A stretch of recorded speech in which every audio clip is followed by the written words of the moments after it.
Kami dari tim Soundboard Unika Sugio Pranoto Catholic University akan menjelaskan material serta yang dipakai. Kerangka utama dari robot soundboard terbuat dari aluminium, memberikan kekuatan struktural yang tinggi serta ketahanan terhadap korosi. Komponen-komponen elektronik ditempatkan dalam sebuah enclosure aluminium, memastikan perlindungan optimal terhadap elemen eksternal dan terhadap air.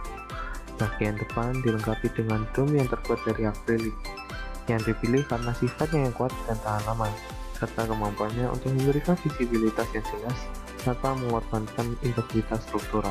Motor BLDC T200 digunakan untuk propulsi, sedangkan servo waterproof KS645WP mengendalikan mekanisme tertentu yang membutuhkan gerakan presisi.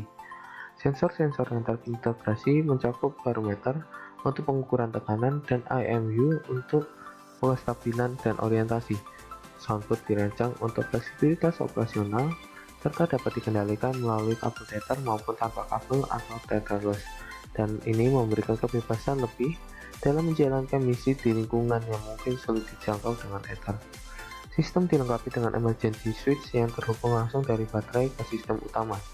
Saklar ini berfungsi sebagai langkah pengaman tambahan, memungkinkan penggantian daya secara cepat dan aman dalam situasi darurat. Baik, untuk original karya, tentu robot kami dibuat dengan melakukan proses yang cukup panjang berupa pemotongan frame, pengelasan, dan juga perakitan komponennya.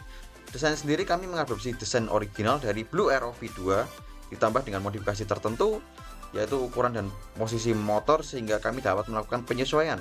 Algoritma pemrograman sendiri berbasis dari Arduino dengan proses modifikasi khusus pada bagian program kendali, serta ditambah dengan fitur deteksi objek berbasis kamera menggunakan sebuah learning machine YOLO 5. Untuk desain balas mengikuti aturan hukum Archimedes sesuai dengan perhitungan kami sehingga kami tidak berpatok pada desain originalnya.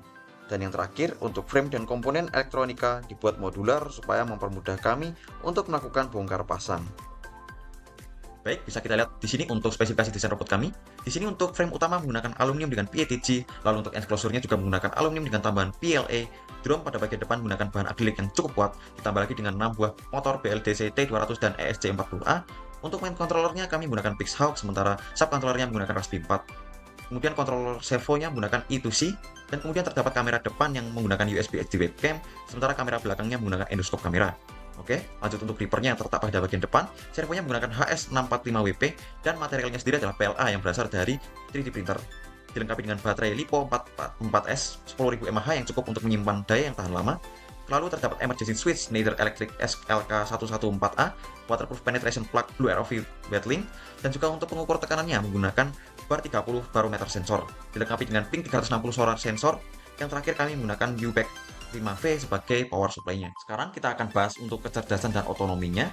Di sebelah kanan slide ini merupakan flowchart dari algoritma kecerdasan robot, yang dimana kendali altitude-nya berbasis Arduino dan penambahan fitur deteksi objek oleh YOLO V5 dan pengenalan warna HSV filter yang memungkinkan robot mendeteksi objek dan warna tertentu.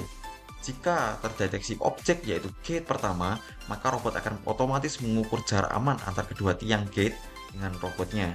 Kemudian jika terdeteksi obstacle, maka robot akan menghindarinya sesuai dengan pilihan arah yang ditentukan, baik kiri maupun kanan secara otonom.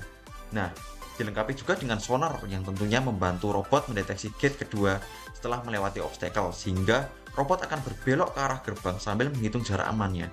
Jika tidak hanya untuk menggunakan deteksi gate 2 saja, tetapi sonar juga akan membantu robot untuk mendeteksi posisi red bucket, sehingga robot akan bergerak mendekatinya. Nah, yang terakhir, jika sudah terdeteksi, maka robot akan melepaskan payload, menjatuhkan bola golf menuju ke bucketnya. Oke, jadi hasil dari pengujian robot ini adalah robot mampu bermanuver dasar seperti naik atau turun, maju atau mundur, ataupun berbelok, baik roll dan yaw. Kemudian, robot juga mampu melayang di tengah kedalaman air sekitar 1 meter. Selanjutnya, robot mampu mendeteksi sebuah gate atau gerbang yang diletakkan di depan posisi kamera. Robot juga dapat mendeteksi tiang obstacle dan bucket bola. Namun, robot terkadang mengalami sedikit kesulitan saat mendeteksi objek karena pengaruh getaran arus bawah air, dan pada saat pengujian sistem otonom, robot juga sedikit mengalami drift atau keluar jalur karena efek arus bawah air.